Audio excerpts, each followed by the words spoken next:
Muy buenas noches, soy la estudiante Andrea Torres Benavides y vamos a hablar acerca del caso y de los puntos de la tarea, ¿no? El juez de la Unidad de Justicia Civil de la provincia de Quito consulta al tribunal sobre la constitucionalidad del artículo 109, numeral 7 de la Ley de la Organización de la Función Judicial, que se refiere al fraude, demostrando negligencia o error indebido de los procedimientos judiciales.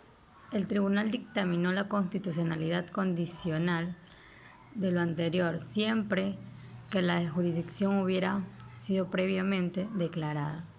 El tribunal también determina el alcance de las actividades del Consejo Judicial. El caso fue sometido a la Corte Constitucional el 19 de marzo del 2019.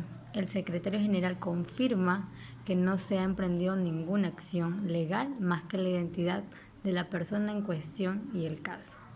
Y el 14 de agosto del 2019, el juez Agustín Grijalva resolvió estas consultas sobre la constitucionalidad de la norma y ordenó audiencia pública el 23 de agosto del mismo año. El juez participante en esta audiencia pública es el doctor Santiago Altamirano Ruiz, el doctor Ernesto César Hernández como querellante en la defensa propuesta, así como su apoderado, representantes de la Asamblea Nacional, del Presidente de la República y del Ministerio Público de la Nación.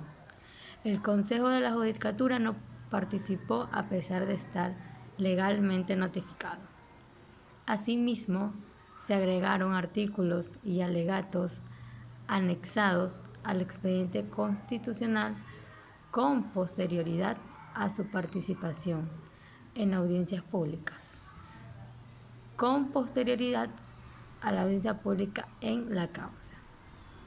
Se incorporaron al registro constitucional diversos actos, hechos e informes de personas naturales y jurídicas, en especial de la Corte. Estos documentos han sido revisados cronológicamente y es importante decidir sobre la constitucionalidad del enunciado normativo para abordar la acción de defensa en el fondo, ya que la defensa del Consejo de la Judicatura se fundamenta en que la ley no le permite calificar ni castigar al infractor en forma de capítulo. En circunstancias que garanticen un juicio ante un juez u otra autoridad competente y el respeto a los detalles de cada procedimiento, porque el ámbito constitucional ciertamente determina la facultad exclusiva de la Asamblea General, de la Asamblea que el Poder Judicial impone al juez y al fiscal o el público, defendiendo la sanción de despido de trabajo por su intervención, en los casos en que pueda haber actuado como un error no imperdonable.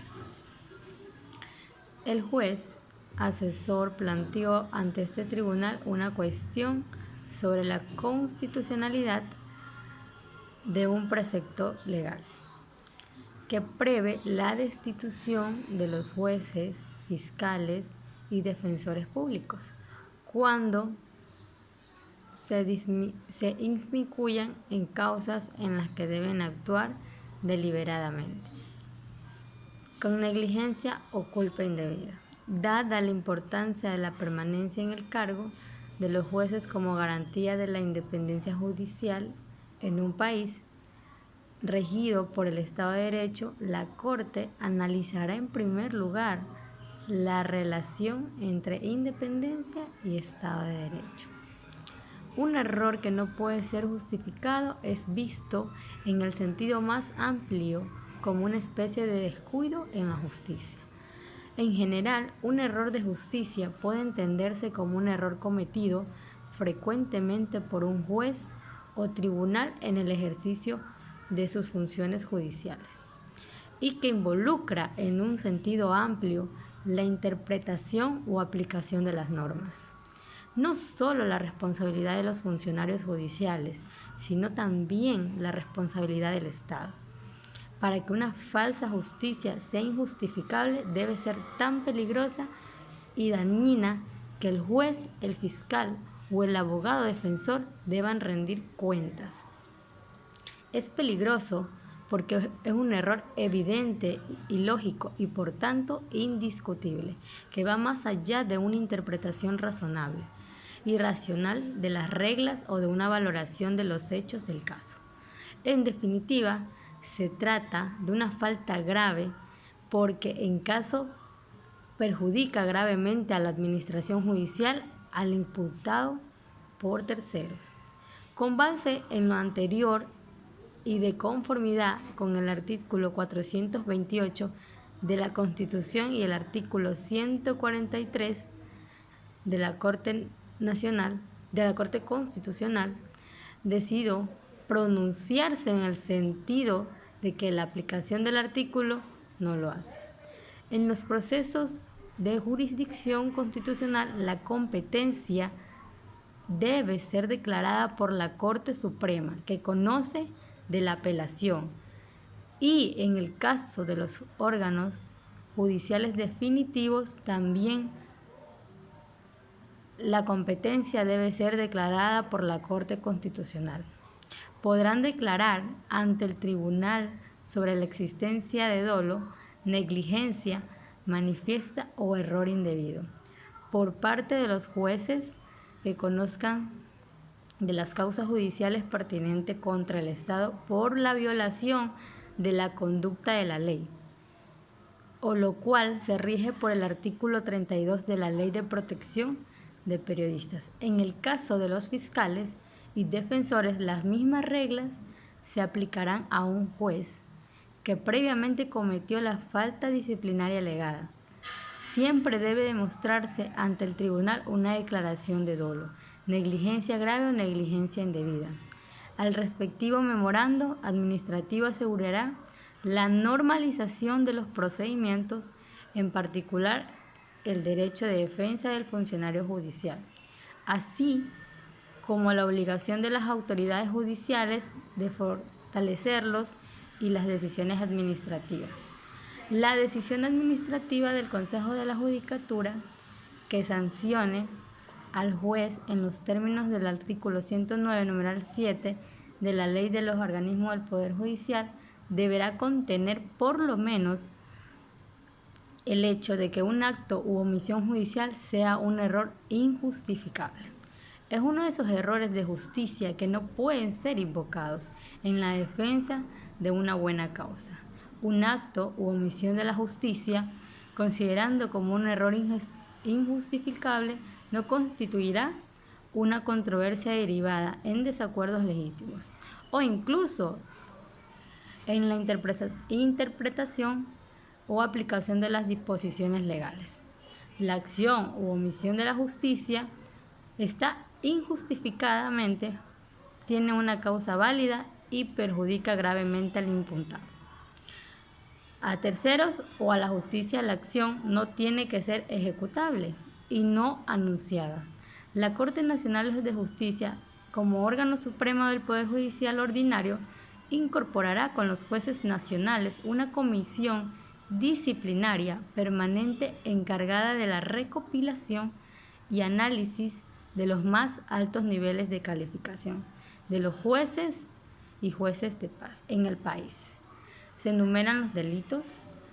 El constitucionalismo implica que el tribunal defina el contenido de la cláusula de penalización para que pueda ser preservada de acuerdo con el ordenamiento jurídico durante el proceso de desarrollo de preservación de la ley. La cláusula puede así indicar que solo ciertas interpretaciones de la misma son válidas, especificando así los significados de las disposiciones contrarias que permanecen en el ordenamiento jurídico y cuáles no, pero si el tribunal no limita el alcance de la cosa juzgada, entonces esta declaración sustantiva de constitucionalidad condicional tendrá efectos jurídicos definitivos. La mayoría de las voces coinciden en que la naturaleza de este tema es menos riguroso que la del derecho penal, por lo que es aceptable el uso de conceptos jurídicos no específicos en la formulación abstracta de la conducta aceptable del castigo, ya que el legislador no puede prever todas las posibilidades con exceso. Detalle por ello, la especificación de esta normativa general está entre el 41, 42 y 43 de la mayoría de los votos. Sin embargo, la mayoría de los votos no tuvo en cuenta otro matiz importante para la aplicación de este principio: la coordinación de la gestión entre las 48 agencias de la administración pública, siempre y cuando el objetivo de la intervención regulatoria no haya sido crear una nueva infracción antes.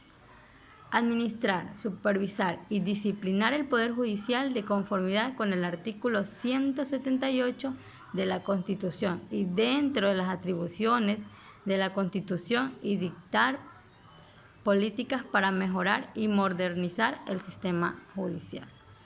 Por todas las razones antes expuestas, la magistrada Constitución que suscribe desaprueba el voto mayoritario y ha renunciado a representar la solicitud a este órgano, emitiendo su voto reservado de conformidad con lo dispuesto en la Constitución. La proclamación previa ante el Poder Judicial será estrictamente preceptiva en todos los supuestos que presunta negligencia o dolo. De conformidad con el artículo 109, numeral 7 de la Ley del Poder Judicial, así como en las faltas de consejo de la Judicatura, en la investigación, tramitación o sanción de la legislación. Por el artículo 113, concluye que sería procedente la aplicación de la norma consultada conforme a la Constitución cuando solo en caso de falta disciplinaria deriva de una falta indebida se requiere la declaración judicial previa de la existencia de la referida falta. Este requisito no se exige en los casos de negligencia o dolo. Gracias.